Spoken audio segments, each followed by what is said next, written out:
Got a piece of pear here. It's almost 6 square and 4 1/4 inches thick. Be a pretty basic looking bowl, but I want to dress this up.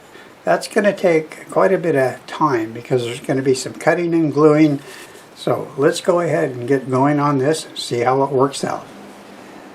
I'm over at my bandsaw. This is my circle cutting jig. I can do from 6 to 18 inch diameter. I have it on a 14 inch diameter, 7 inch radius. That's what I decided to use here. So this block, and this is not the actual block, but I'm using this to show you. I need to make that cut right there on that block. So this is another fixture I made for something that you'll be seeing here in a couple weeks. And I have extra holes in here for the project that's coming around here in a couple of weeks. So I have it placed right on this one. I've already made that cut there. That is a 7 inch radius. If I take this block and I locate it in the right spot to my line, I have to support this for now. If I get it located right there, it's up against this stop, which puts the radius in the middle, right along this line. It'll make those cuts very accurately. After I cut that, I'll glue the halves together with veneer in it. I'll flip it and then I'll cut this. So you're going to see all that. This is a 12-tooth 1/4 inch bandsaw blade. It cuts smooth so the hot glue holds it just fine. Here we are making the cut. I started out pretty slow but found out I could cut a little bit faster, so it doesn't take too long to get through this cut. Here you can see I have it over on my bench, and I've already put glue on the one side and a piece of veneer. Now I'm getting glue on that. It's on those dowels that I drilled. Now we're just going to clamp it, let it sit for a while. We'll take it back over to the bandsaw and cut it again. Okay, I have it on the bandsaw again, and I have flipped it 90 degrees. So when we cut through there, we're going to make a Celtic knot. It's going to be pretty cool looking. So what I'm cutting here, I knew that I would be able to glue it all up at the same time. So I cut it like you see there. That will go up against there with a piece of veneer between it, and then a piece between there. So let's get over and glue that together. You can see the veneer down on one half, and I'll get glue on this half, and then we'll put the veneer on it, clamp it down. Yes, I use plenty of glue. I want to make sure that it gets all the way through that veneer. Here's the block again. You can see I have some lines here, and I have some there, and then I have them over here and here. I have 5 holes in there. There's a hole in the corner, one in the center. One in the center is going to be for a worm screw. I'm going to take this to the bandsaw and cut these corners fairly round. I'll get it mounted up, and as we work on this, I'll try to explain what just took place. So I'll be right back. Okay, it's pretty round. Go ahead and get it on the worm screw. I'm doing about 135 RPM. And that went on pretty good. So, again, it's Wednesday, and my turning time is kind of short. So Wednesdays are our choir practice night. I have music to get ready and all kinds of stuff.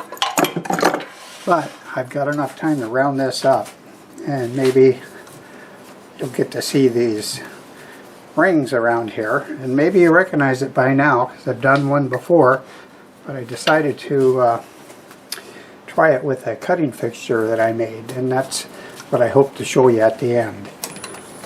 So let's go ahead and get the live center up against it. I don't think it needs it, but why not? Grab a 5/8 bowl gouge and the face shield. I'll turn this up a bit.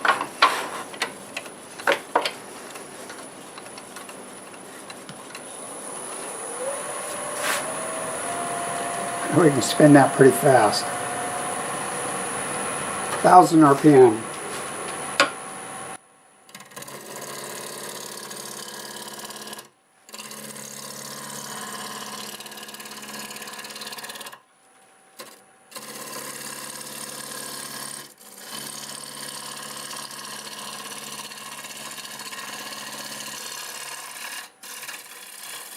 Stop now. It's Wednesday and we have choir practice on Wednesday night. I've got to get my music out, make sure my guitar's in tune, and I'll see you tomorrow morning. Okay, I'm back out here. It is the next morning and I'm looking this over. I've already done two similar to this. I don't want them to look like that, so I'm going to try a different shape on it and see how it works out. Just sharpened up my 5/8 bowl gouge. So let's get to putting some shape on it. The wood is very hard, harder than I expected. So, but we're still turning about 1000 RPM.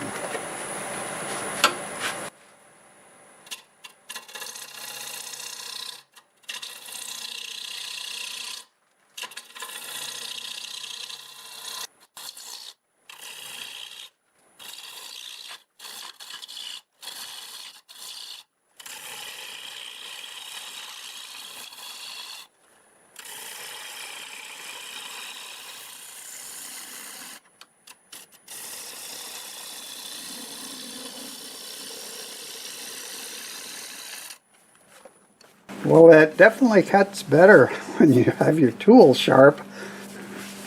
Yeah, it must have been kind of dull yesterday because I wasn't getting a very clean cut, but this is nice. Okay, this is doing what I was expecting. That is really pretty wood. Okay, let's do something here. And it looks like a flower pot right now.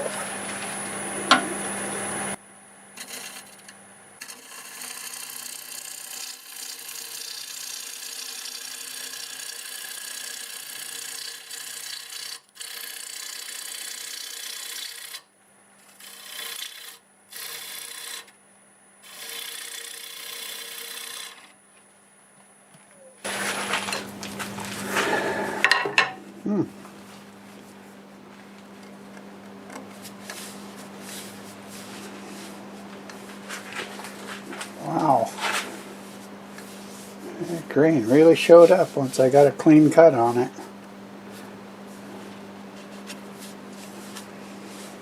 I'm going to mark either a tenon or a recess here. Get an idea if I want to take this down smaller. And I've had that on my mind that I want it to be smaller. I'm going to cut some more off of this. Looks like I'll probably use a recess on this. Switch to a 1/2 inch.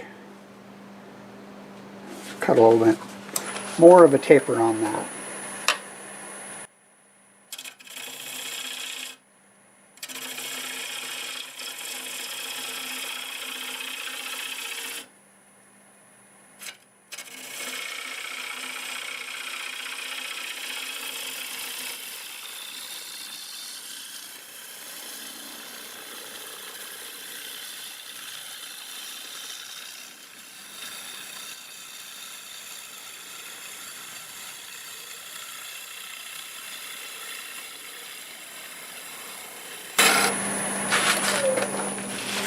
That's it right there. Yeah, I don't think I could sand it that smooth.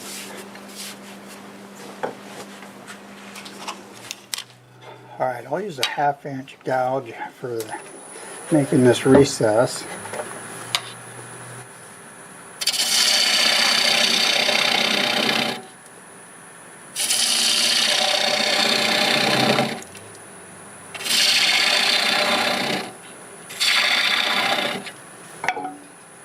A little recess tool.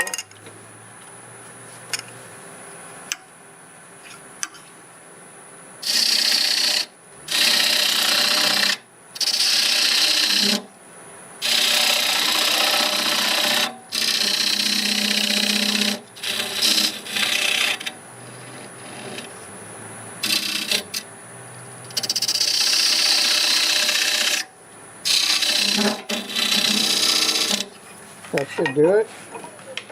Okay, it is very, very smooth right now. I don't think it needs this, but I like to use this fine Scotch-Brite on it. So we'll do a little bit of that.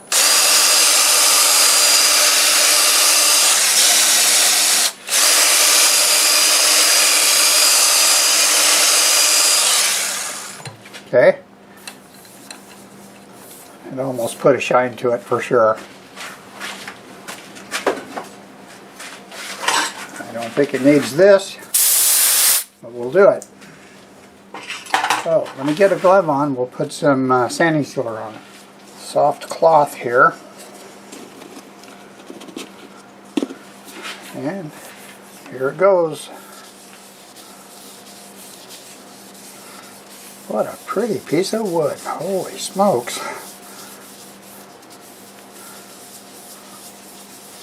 Yeah, looking at it when it was just kind of a chunk of wood before I squared it up, I didn't think there was much there, but it just reminds me a lot of cherry. It's fruit wood, so it should be nice. Now that really soaked it up. I'll put one more coat of this on, then we'll get it flipped around, and since I can reach this, I'll do all the finish at one time. Well, that soaked it in fast, so we're going to do this. I'll get this done and we'll come right back and we'll have it flipped around.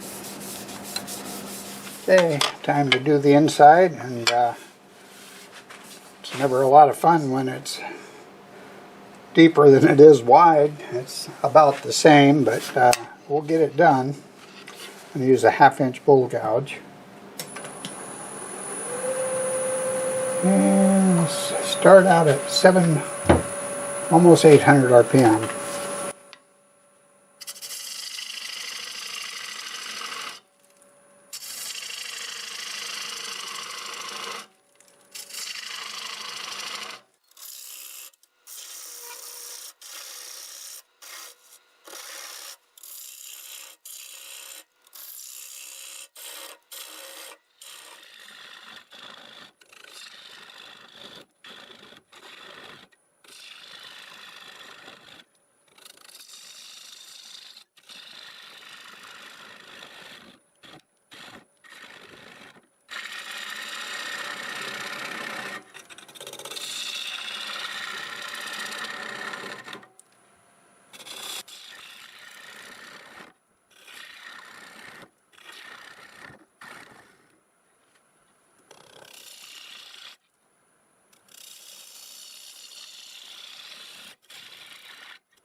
Yeah, look at that. There's our Celtic knot.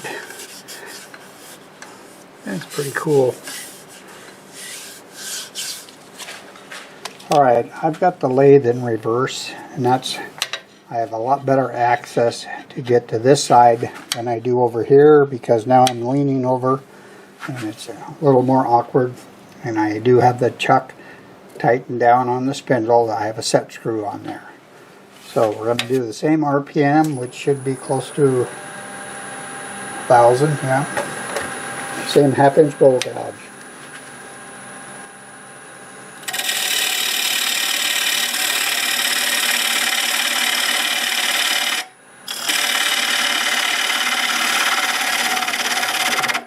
So much easier.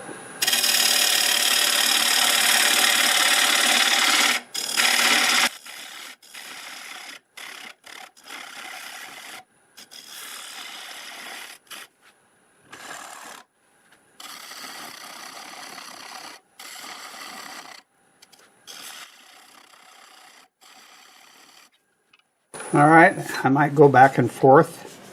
Right now I can reach in here and get this. I'll probably take a little bit more off that wall, but we're going to take some more stock out of underneath there. I'm going to get my other 1/2-inch bowl gouge for doing that. I'm looking straight on it right now, so that's not too bad.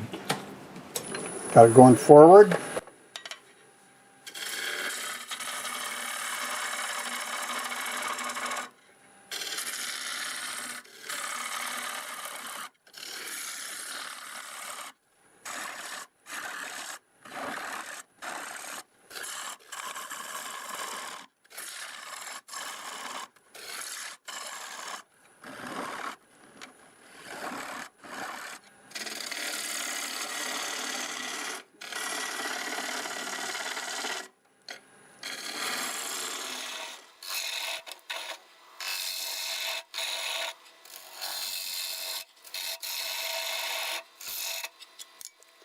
Okay, we hit the first lower ring. It's kind of interesting looking. Looks like a little egg in there.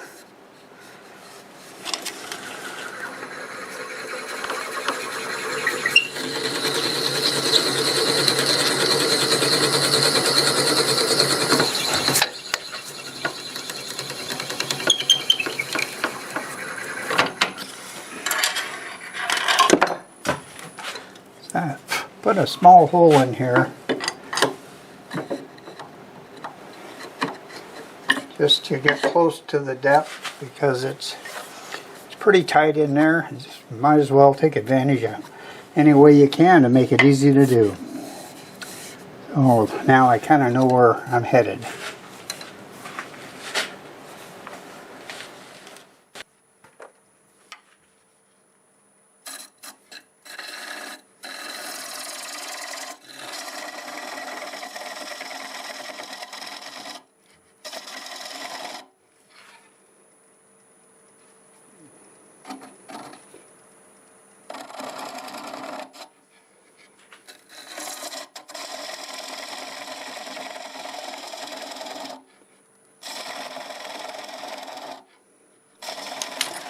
Okay, I am almost there. I just need to clear this out down to the bottom of that hole, and then I'll probably come back to this side to blend everything in.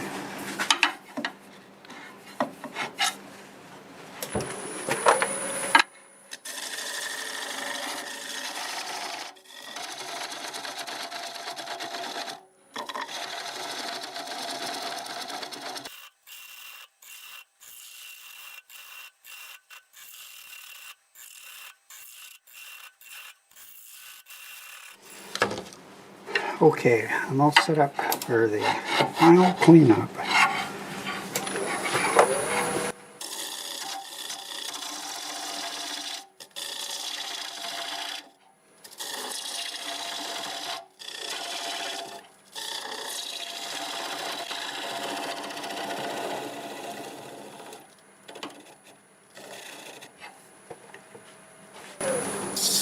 That's it, right there. Maybe a little scraping and we have it. That was not easy.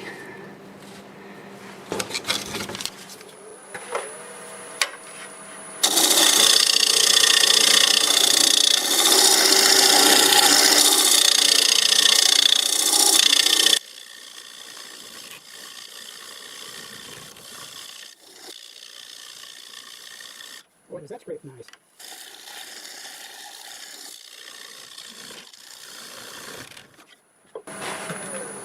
Beautiful. Yeah. And I definitely have to sand the inside of this, but it's not too bad.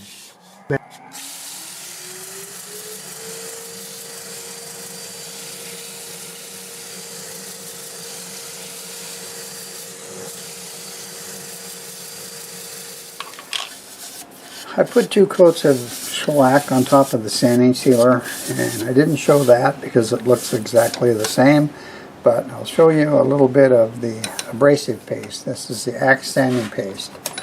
I've already put some on there. Turn it up to about 400. It's already really smooth. That shellac went on really nice.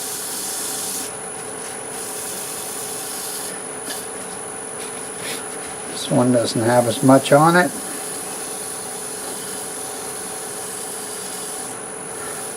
Now it has none. I'll use the blue. Turn it up. About 790 RPM. And there it is. Alright, I just got to take it off and then I can show it to you. Well, I do know for sure that it's Pear. And I also know that it has a knot in it. It's a Celtic knot. I added these little rings too. I thought that might be fun. But just look at the color and the grain in this piece. When it was square, before I rounded it up, got it in the lathe, I didn't see those colors at all. They just popped out like a big surprise. It was pretty cool. Finished 5.5 inches in diameter, and it's 4 1/4 inches tall, and the walls are 1/4 of an inch. I used 2 coats of Zinsser Seal Coat and 2 coats of Zinsser Shellac. Then I used the Axe sanding paste and the polish. And I think it's a pretty decent finish, and it just feels like glass. So what do you think? Do you like these rings in here? Do you like the Celtic knots and the rings? Let me know what you think. I know that I sure had a lot of fun turning this, and I know I say that a lot because I have a lot of fun turning almost anything. But I know I sure hope you enjoyed the video. If you did like the video, do me a favor and click that like button. And while you're there, it would be great if you could share the video around. Those 2 things will really help my channel grow. Leave a comment. I read them all, and I do my best to answer them all. Thanks to all my subscribers. And if you're not, please consider doing so. I do a mix of all types of turnings. Some are simple and some are complex, so let me know your favorite. Thanks again, and until the next time, see you later.